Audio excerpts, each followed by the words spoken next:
ఆ భక్తులందరి మధ్య, భాగవతులందరి మధ్య కూడా ఆనందంతో స్వామి ప్రసాద స్వీకారానికి సన్నద్ధులవుతూ ఉన్నారు. తిరుమలలో ఎంతో శ్రమకి ఓర్చి యాత్రికులు వస్తూ ఉంటారు.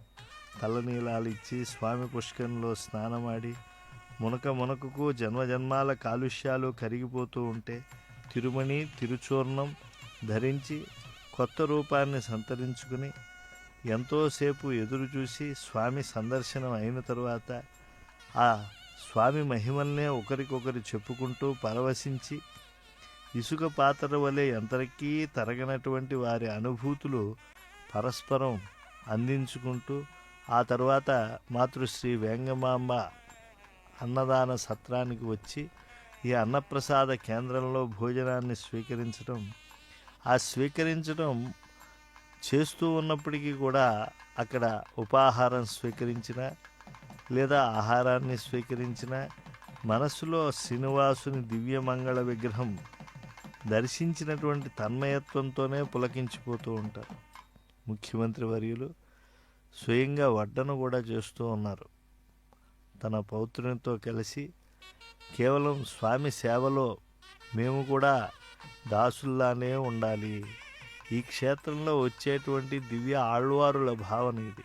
నజ్జన్మన ఫలమిదం మధుకైట భారే, నజ్జన్మన ఫలమిదం మధుకైట భారే, మత్ప్రార్థనీయమదనుగ్రహ ఏష ఏవ, త్వద్భృత్య భృత్య పరిచారక భృత్య భృత్య భృత్యస్య భృత్య ఇది మాం స్మర లోకనాథ అని చెప్పి స్వామి నీ దాసులకు కడు దాసానుదాసులమై మేము ఉండాలి అని చెప్పి ప్రార్థన చేస్తూ ఉంటారు. అలా స్వామివారికి సమర్పణమైనటువంటి అన్నప్రసాదాన్ని వడ్డన చేస్తూ ఉన్నారు.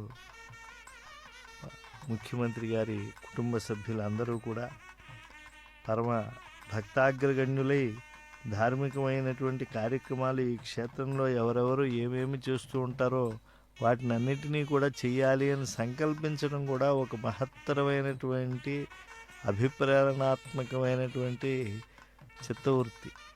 ఎందుకంటే స్వామి ప్రసాదాన్ని స్వీకరించడం పుణ్యమైన, స్వామి ప్రసాదాన్ని 10 మందికి పంచడం కూడా పుణ్యమే. ఇది ధరాలోక వైకుంఠం. ఈ కలియుగ వైకుంఠంలో ఉండేటువంటి గొప్పతనాన్ని పదకవితా పితామహుడు సుస్పష్టంగా మనందరికీ తెలియజేశాడు. కట్టెదురా వైకుంఠము కాణాచేయిన కొండ, తెట్టెలాయ మహిమలే తిరుమల కొండ, వేదములే శిలలై వెలసినదీ కొండ, ఏ దశ పుణ్యరాశులే ఏరులైనదీ కొండ, వ్యాధిలి బ్రహ్మాది లోకముల కొనల కొండ, శ్రీదేవుడుండేటి శేషాద్రి ఈ కొండ, సర్వదేవతలు మృగజాతులై సంచరించే కొండ, నిర్వహించి జలధులే నెట్టచెరులైన కొండ, ఉర్వి తపస్సులే తరువులై నిలచిన కొండ, పూర్వపుట అంజనాద్రి పొడవాటి ఈ కొండ, వరములు కొటారుగా ఒక్కనించి పెంచే కొండ, పరగు లక్ష్మీకాంతు శోభనపు కొండ, కురిసి సంపదలల్లా గుహల నిండిన కొండ, విరివైనదిదివో శ్రీ వెంకటాద్రి కొండ. పవిత్రమైనటువంటి గాలులు బహుశా శ్రీవైకుంఠంలో ఉన్నాయో లేవో అలాంటి గాలులతో సహజ ప్రకృతిలో ఉన్నది మాతృశ్రీ తరిగొండ వేంగమాంబ అన్నదాన సత్రం. బేడి ఆంజనేయ స్వామివారు అలాగే బాలాంజనేయ స్వామివారి చిత్తరువులు ఈ అంజనాద్రి పైన సహజంగా కనువిందు చేస్తూ ఉంటాయి. ఇది గొప్ప భోజనాలయం. ఎంతమంది మహాత్ములు ఇక్కడికి వచ్చి భోజనం చేస్తూ ఉంటారు. ఇక్కడ విచ్చేసినటువంటి యాత్రికులకు ఆ భోజన వసతులు సరిగ్గా అందుతున్నాయా, ఈ ఆహారం సరిగ్గా అందుతూ ఉన్నదా లేదా, తాను వడ్డిస్తూ పర్యవేక్షణ చేయాలన్నటువంటిది ముఖ్యమంత్రి వర్యుల యొక్క ఆశయం. సిరులకు నెలవైనటువంటి శేషగిరిలో అన్నదానం అనాదిగా జరుగుతున్నది. ఎంతోమంది ఇక్కడ అన్నదానం చేసి తరించారు. ఆధునిక కాలంలో భక్త శిరోమణి మాతృశ్రీ తరిగొండ వెంగమాంబ నిత్యాన్నదానం, నిరతాన్నదానం కూడా నిర్వహించింది అని చెప్పి పెద్దలు చెప్తూ ఉన్నారు.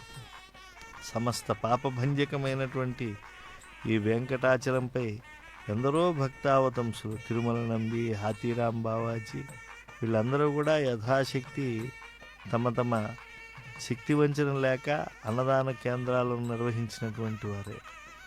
వెంకారో సర్వపాపాని కటస్థద్దాహ ఉచ్యతే అన్నారు. సమస్తమైనటువంటి పాపాలు భంజించేటువంటి ఈ వెంకటాచలంపై అన్నదానం అనేటువంటిది ఒక పవిత్రమైనటువంటి యజ్ఞం. ఎందుకంటే ఏ దానాన్ని ఎదుటివారికి ఇచ్చినా కూడా వారు ఇంకొంచెం ఇచ్చినా కూడా స్వీకరించడానికి సన్నద్ధులుగా ఉంటారు. కానీ అన్నదానంలో ఉండేటువంటిది ఏంటంటే అన్నప్రసాదాన్ని కొంత స్వీకరించిన తరువాత కడుపు నిండిన తర్వాత చాలండి అని చెప్పేటువంటిది. కనుక దానములలో ఇదే పరిపూర్ణ దానము అని కూడా నిర్ణయించేశారు అనంతుడు భోజరాజీయంలో స్పష్టంగా.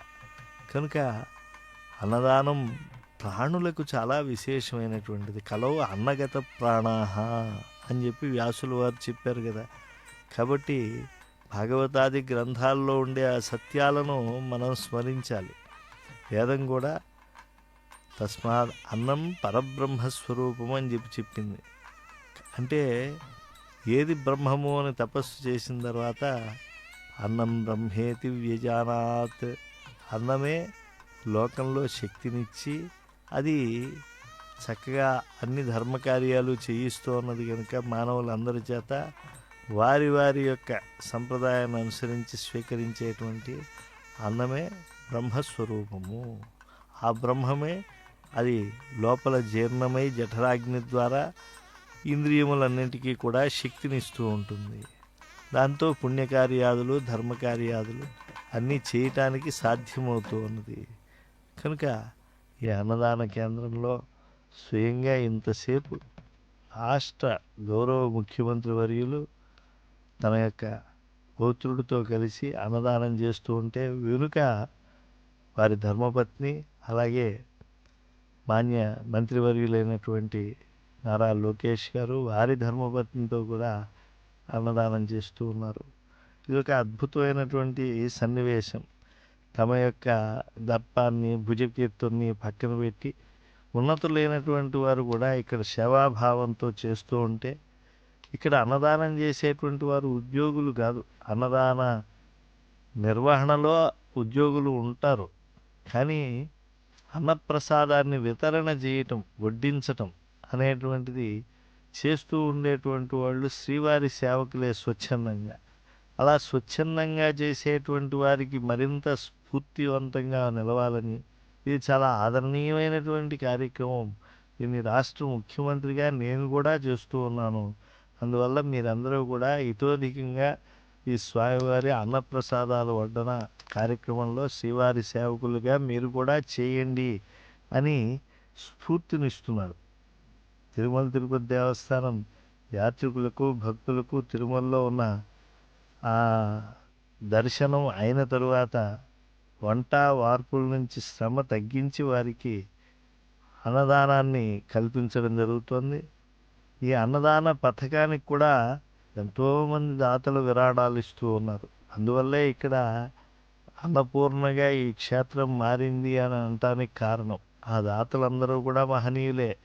వారు కాదు, వారు వంశంలో వారందరినీ కూడా తరింపజేస్తూ ఉన్నారు ఈ అన్నప్రసాదానికి విరాళాలు ఇచ్చి. అంతేకాదు, ఈ అన్నప్రసాదానికి విరాళాలు ఇవ్వటమే కాకుండా ఈ అన్నప్రసాద కేంద్రంలో వచ్చి సేవ చేసేటువంటి వాళ్ళు కూడా ధన్యులే. వేలాది మంది సేవ చేస్తూ ఉంటే కదా లక్షలాది మంది ఎటువంటి ఇబ్బందులు లేకుండా ఈ అన్నప్రసాదాలు స్వీకరించి వెళ్ళగలుగుతూ ఉన్నారు. కలియుగంలో అనేక చోట్ల అన్నదానం జరుగుతూ ఉన్నది, కానీ ఇంత రుచిగా ఇంత శుచిగా ఇక్కడ మేము భోజనం చేయగలుగుతూ ఉన్నాము అని చెప్పి తిరుమలేశుని సందర్శనానికి వచ్చినటువంటి భక్తులు అందరూ చెప్పటం అనేటువంటిది ఎప్పుడూ జరుగుతూ ఉంటుంది. స్వామివారి విశేష ఉత్సవాలు జరిగిన లక్షలాది మంది భక్తులు ఈ తిరుమల క్షేత్రానికి వచ్చినా ఎవరూ కూడా అన్నోదకాలకు లోటు లేకుండా ఉంటోంది అని అంటే ఈ క్షేత్రాధిదైవతమైనటువంటి వెంకటేశ్వర స్వామి వారు శ్రవణ నక్షత్రంలో అవతరించినటువంటి పరాత్పరుడి యొక్క గొప్ప దివ్యానుగ్రహం. జాలిగుండెల వాడైనటువంటి ఏడుకొండల స్వామి వెలసినటువంటి ఈ కేంద్రంలో ఎవరూ కూడా అన్నోదకాలకు లోటు లేకుండా ఉండాలి. ఎందుకంటే వేదములే శిలలై వెలసినది కొండ కదా. పైగా ఇక్కడ స్వామివారిని స్మరణతో ఈ భోజనాన్ని చేయాలి. స్మరణాత్ సర్వపాపఘ్నం స్తవనాద్ ఇష్టవర్షిణి దర్శనాన్ ముక్తిదం చేసిన శ్రీనివాసం భజే అనిశం.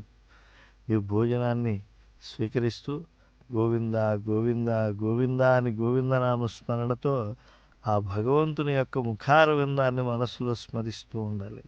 హైమోర్ధ్వపుండ్రమజ హన్మకుటం సునాసం మందస్మితం మకరకుండల చారుగండం బింబాధరం బహుళదీర్ఘకృపాకటాక్షం శ్రీవెంకటేశముఖమాత్మని సన్నిధత్తాం. ఆ యొక్క వడ్డన కార్యక్రమం అంతా కూడా పరిపూర్ణం అయిన తరువాత ఆ భగవంతుని యొక్క స్మరణలో ఉన్నారు ముఖ్యమంత్రి కుటుంబ సభ్యులందరూ కూడా. ఎటువంటి వాడవో నీ మహిమలు ఎట్టు తెలియవచ్చును, నిటలలోచనుడు అజుడు తెలియలేరు, నిన్నెట్లు తెలిసేరు మానవులు అని కొనియాడింది తరిగొండ వెంగమాంబ. అంతేకాకుండా ఆ అన్నమాచార్యులు వారు కూడా శ్రీనివాసుని మహిమలను తెలియజేస్తూ తిరుమల నంబి తాతాననాడే తెలిసిబో మీ పెద్దతనములు, కురువల నంబి గారి చేతి బంకమట్టి పువ్వులు కొన్ననాడే తెలిసి మీ భోగము, మరియు అనంతాళ్వార్లు చెరువుగట్టు మన్నుమోయగా తెలిసి మీ నటనలు, గరుడ గంభము కాడ కాసుకొక్క వరమిచ్చి గడించదెలిసి నీ సంపద, కొండమాన్ చక్రవర్తికి సంపద తొలిపరియగా తెలిసి నీ రీతులు.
భావములోన బాహ్యమునందును గోవింద గోవింద అని నింపుకొని స్వామివారికి తలనీలాలు సమర్పించి స్వామి పుష్కరిణి స్నానం చేసి వరాహదేవుని దర్శనం చేసుకుని వెంకటేశ్వర స్వామి దర్శనం చేసుకుని అక్కడ ప్రసాదం స్వీకరించిన తృప్తిగా కడుపు నిండా తినటానికి మాతృశ్రీ తరిగొండ వేంగమాంబ సత్రానికి భక్తావతంసులు విచ్చేస్తారు.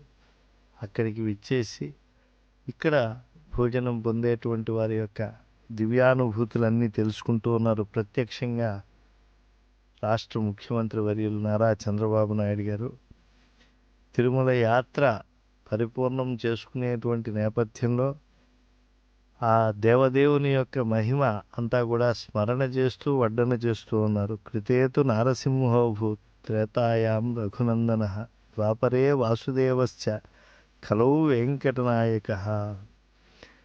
కృతయుగంలో నరసింహస్వామి త్రేతాయుగంలో రఘుకుల స్వామి, ద్వాపర యుగంలో యదుకుల స్వామి, ఈ వెంకటేశ్వర స్వామి వివిధ అవతారాల్లో వివిధ విధాలుగా భక్తుల్ని సందర్శించినటువంటి స్వామి అర్చామూర్తిగా కలియుగంలో సంరక్షిస్తూ ఉన్నాడు. ఆ దేవదేవుని సన్నిధానానికి వచ్చినటువంటి వారు ఎవరికి కూడా అన్నోదకాలకు లోటు లేవు. ఆయన యొక్క దర్శనం అటువంటిది, సకలార్థ సిద్ధితమైనటువంటిది, జ్ఞానప్రదాయకమైనటువంటిది. పైగా ఈ కొండ గరుడాచలం, గరుడు అమృతాన్నే తీసుకొచ్చినటువంటి వాడు. అమృతం వంటి ప్రసాద నిర్వహణ ఇక్కడ జరిగేట్లుగా చూడ్డ. కనకవర్ణం కలిగినటువంటిది ఈ కొండ అని శుద్ధ తత్వ స్వరూపులు తెలుసుకోగలుగుతారు. పరబ్రహ్మతత్వాన్ని తెలుసుకున్నటువంటి చిత్తవృత్తి కలిగినటువంటి వాళ్ళే పరబ్రహ్మ స్వరూపమైనటువంటి అన్నప్రసాదాన్ని తీసుకునేటువంటి విధానాన్ని కూడా తెలుసుకుని వారందరూ తరిస్తూ ఉంటారు. ఈ క్షేత్రం సకల తీర్థాలకు కూడా ఆవాసమైనటువంటిది.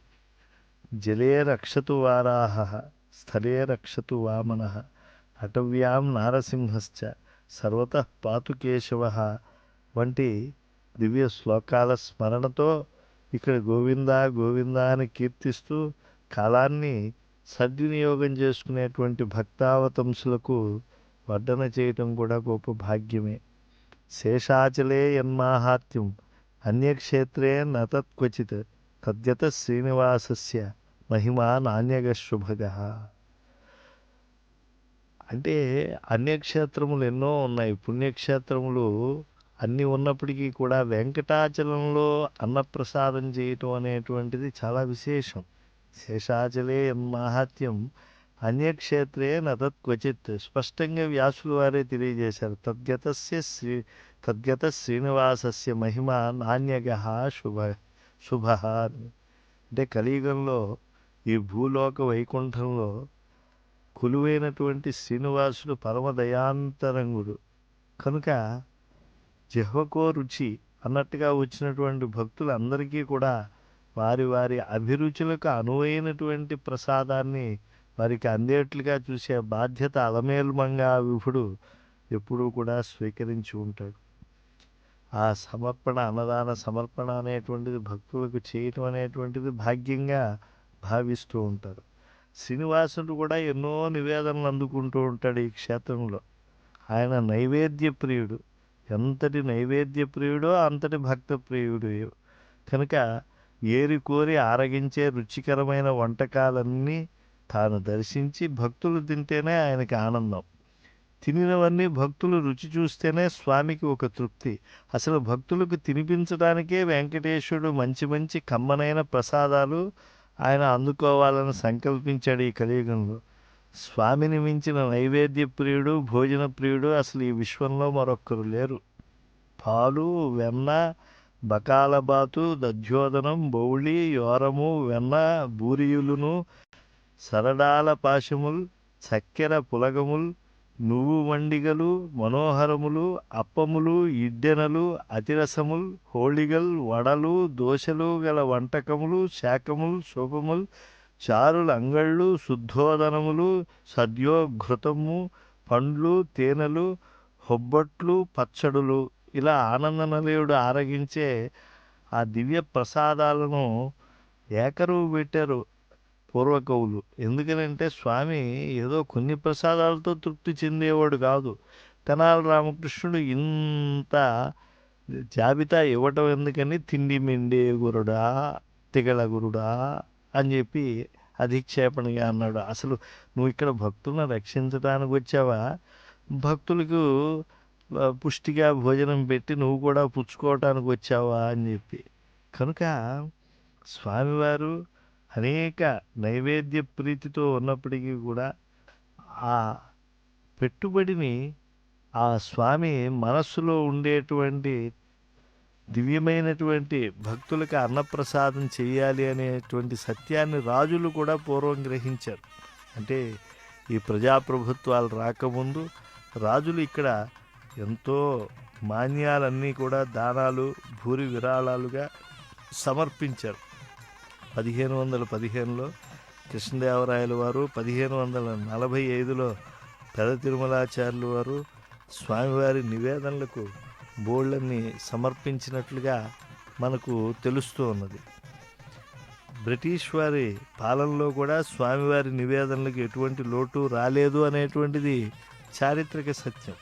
ఈనాటికి ఎందరో భక్తులు తిరుమలేశునికి నైవేద్యాలుగా లడ్డు, వడలు, చక్కెర పొంగలి, సీరా, పులిహార, పొంగలి మొదలైన ప్రసాదాలు సమర్పించడానికి వారు ధనాన్ని సమర్పించడం అనేటువంటిది జరుగుతూ ఉన్నది. కనుక అన్న సమర్పణ అనేటువంటిది ఇక్కడ సకల దేవతల యొక్క అనుగ్రహము పొందటానికి చేసేటువంటి పుణ్యకార్యం. పితృదేవతలు కూడా పుణ్యక్షేత్రంలో అన్నదానానికి వితరణలు ఇచ్చినటువంటి వారిని తలుచుకుని సంతోషిస్తారు. మామూలుగా కొన్ని సంప్రదాయములు వారు చెప్తూ ఉంటారు, కొన్ని తిథుల్లో మరి పితృదేవతలకి నివేదనలు, ఆబ్దికములు ఇవన్నీ చేయాలి. చేయలేనటువంటి వారికి పరిష్కారం వేదవ్యాసులు వారే సూచించారు. కలియుగంలో మహాక్షేత్రావతంసమైనటువంటి వెంకటాచలంలో అన్నదానం కనుక చేయిస్తే, అంటే ఈ అన్నదాన కేంద్రానికి కనుక విరాళాలు సమర్పిస్తే ఆ యొక్క ఫలము పొందటానికి కూడా వాళ్ళు యోగ్యతను పొందుతారు. అంటే పితృదేవతలకు శ్రద్ధగా శ్రాద్ధాది విధులు నిర్వహించినటువంటి పుణ్యాన్ని పొందుతారు. అంటే చేయలేని స్థితిలో ఉండేటువంటి వాళ్ళు దానికి రూపాంతరంగా, అంటే మరొక ప్రత్యామ్నాయ మార్గంగా దీన్ని భావన చేయవచ్చు అని చెప్పారు. చక్కగా ఆ దధ్యోజనము, సీర, అలాగే బెల్ల పొంగలి ఇవన్నీ కూడా ప్రాతకాలంలో ప్రసాదంగా అందుకుని ఆ యొక్క వెంకటాచలం చుట్టూ ఉండేటువంటి తీర్థాలన్నిటినీ కూడా దర్శిస్తూ కాలినడకన తిరుమలకు వచ్చినటువంటి వారు మళ్ళా కాలినడకనే కిందకి దిగేటువంటి వారు, అయితే వయస్సు మళ్ళీ రాలేనటువంటి వాళ్ళు, కాస్త అనారోగ్య సమస్యలతో ఉండేవాళ్ళు, వీళ్ళందరూ మరో మార్గాంతరాలు, ప్రత్యామ్నాయ మార్గాలు ఎంపిక చేసుకున్నా కూడా అందరికీ కావాల్సింది ఆహారమే. కనుక శుచికరమైన రుచికరమైనటువంటి అన్నదానం లభించేటువంటి క్షేత్రం మాతృశ్రీ తరిగొండ అన్నప్రసాద కేంద్రమే. ఆంధ్రప్రదేశ్ ముఖ్యమంత్రి వర్యులు గౌరవనీయులు